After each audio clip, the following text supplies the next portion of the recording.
Assalamualaikum warahmatullahi wabarakatuh. Waalaikumsalam warahmatullahi wabarakatuh. Sebelumnya saya mengucapkan terima kasih kepada Pak Basir yang telah meluangkan waktunya untuk bisa melaksanakan wawancara bersama saya. Begini Pak Basir, saya ada tugas dalam pendidikan guru penggerak itu untuk mewawancarai beberapa kepala sekolah terkait praktik pengambilan keputusan. Bolehkah nanti saya mengajukan beberapa pertanyaan kepada Bapak? Boleh. Oke Bapak, terima kasih. Sebelumnya saya mau bertanya kepada Pak Basir, selama Bapak menjadi kepala sekolah, adakah masalah yang Bapak hadapi sebagai pemimpin, di mana masalah itu menimbulkan dilema dalam penyelesaiannya? Ya, ada, yaitu tentang Bapak Guru ini ada yang mengalami kendala. Terima kasih Bapak. Dari jawaban yang sudah Bapak sampaikan tadi, berikutnya bagaimana Bapak itu menjalankan pengambilan keputusan yang dialami oleh permasalahan pada guru di sekolahan Bapak tersebut. Untuk pengambilan keputusan, ini adalah satu, kita mengambil seorang pemimpin atau saya sebagai pemimpin di sini jangan gegabah, artinya harus dicermati, harus ditindaklanjuti dengan cermat, dengan baik, supaya hal-hal yang sekiranya itu permasalahan ini tidak menimbulkan suatu masalah. Terima kasih Bapak. Dari apa yang Bapak sampaikan, kira-kira langkah-langkah atau prosedur seperti apa yang biasa Bapak lakukan selama ini? Ya, untuk langkah-langkahnya ini adalah orang tersebut itu jangan sampai kita jauhi, harus kita beri kesempatan supaya dengan cara kesenangan kita bersatu, kita dekati dan sebagainya, sehingga orang tersebut kemungkinan bisa dengan senang hati permasalahan tersebut bisa dipecahkan secara bersama. Dari langkah-langkah yang diberikan itu sangat solutif sekali.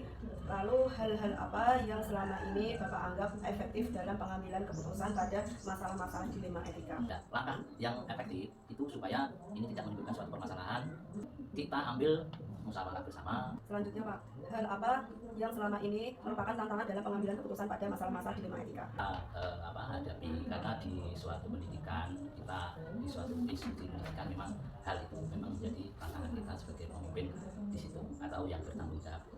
Hal-hal yang perlu diperhatikan di sini, seorang pemimpin atau kepala sekolah menghadapi hal-hal tersebut, ada permasalahan salah satu bapak guru di situ, ini jangan sampai kita melangkah seenaknya, artinya atau punya kebijakan tanpa dimusyawarahkan dengan bapak ibu guru. Terima kasih Bapak. Tadi rencana Bapak itu melakukan musyawarah seperti itu ya Bapak? Ya. Nah, untuk melaksanakan kegiatan musyawarah tersebut, itu apakah Bapak memiliki jadwal tertentu dalam sebuah penyelesaian masalah dilema etika? Apa saja yang sudah Bapak lakukan? Terima kasih. Permasalahan ini kalau membuat jadwal, kami tidak membuat jadwal. Langkah dari pemimpin atau dari seorang kepala di situ adalah diselesaikan di tempat.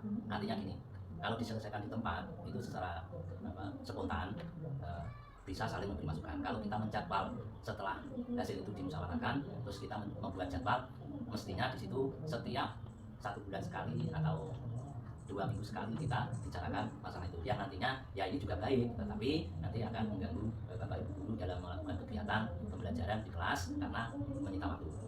Itu atau prosedur seperti apa yang sudah Bapak jalankan? Nah, itu secara individu, nanti sebagai pemimpin sekolah atau sebagai kepala sekolah memanggil orang tersebut, diberikan arahan-arahan yang positif, yang baik, sehingga nanti itu akan terselesaikan dengan baik atau tidak menimbulkan suatu masalah. Terima kasih Bapak. Dalam melaksanakan prosedur tersebut Bapak, adakah seseorang atau faktor-faktor apa yang selama ini mempermudah atau membantu Bapak dalam pengambilan keputusan dalam masalah yang sudah Bapak sebutkan tadi? Ya, terima kasih. Ya, tentunya itu ada faktor-faktornya. Kalau individu, ya jelas ada faktor individu, kemudian dari bapak tersebut yang punya masalah. Ya, untuk menyelesaikan itu ya kita dengan cara itu kita saling memberi masukan. Dari semua hal yang telah Bapak sampaikan tadi, pembelajaran apa yang dapat Bapak petik dari pengalaman Bapak dalam mengambil keputusan dilema etika? Ya, seorang kepala sekolah ini belajar hal-hal yang sudah ada atau sudah ada masalah yang lalu-lalu supaya ke belakangnya, ke depannya lebih baik. Ini dipakai untuk pembelajaran kita bersama supaya jangan sampai ada hal-hal atau permasalahan yang dulu-dulunya itu tidak baik, kita selalu membicarakan saja, tidak ada pemecahan masalah. Ini sebagai pembelajaran, hal tersebut inilah ke depan jangan sampai ada seperti tahun-tahun yang masalah yang lalu. Terima kasih Bapak. Demikian tadi rentetan pertanyaan dalam pelaksanaan wawancara untuk melengkapi tugas pendidikan guru penggerak. Sebelumnya saya mohon maaf apabila selama melaksanakan kegiatan wawancara ini tadi ada tutur kata saya yang kurang berkenan di hati Bapak. Saya mohon maaf. Akhir kata dari saya, wassalamualaikum warahmatullahi wabarakatuh. Waalaikumsalam warahmatullahi wabarakatuh.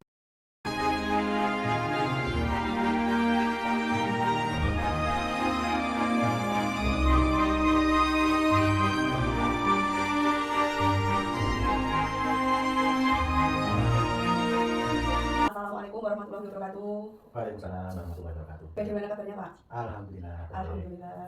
Terima kasih saya ucapkan Bapak telah memberikan saya waktu untuk saya bisa melaksanakan wawancara untuk memenuhi tugas pendidikan guru penggerak saya di modul 3.1.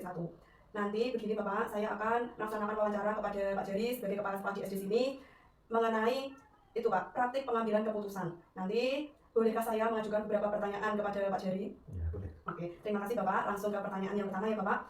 Selama Bapak menjadi kepala sekolah, adakah salah satu masalah yang Bapak hadapi sebagai pemimpin, di mana masalah itu menimbulkan dilema dalam penyelesaiannya? Jika ada, bagaimana cara penyelesaian masalah tersebut?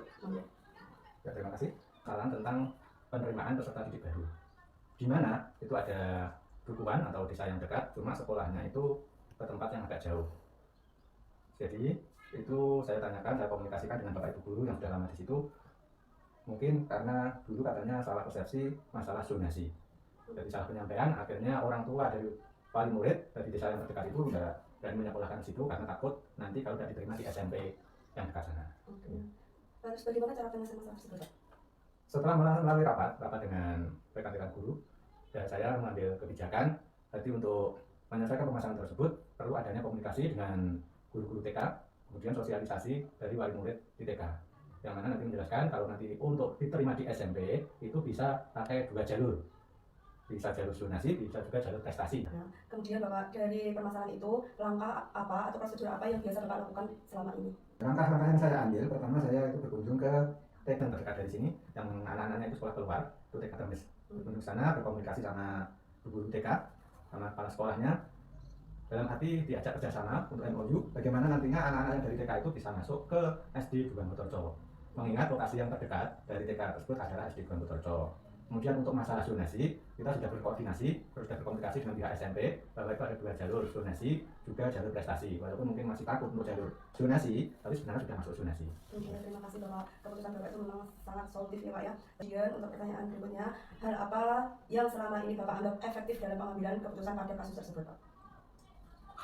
Dalam pengambilan keputusan dan menghadapi kasus tersebut, saya ambil melalui musyawarah. Selanjutnya Pak, apa saja yang selama ini merupakan tantangan dalam pengambilan keputusan pada masalah-masalah dilema etika?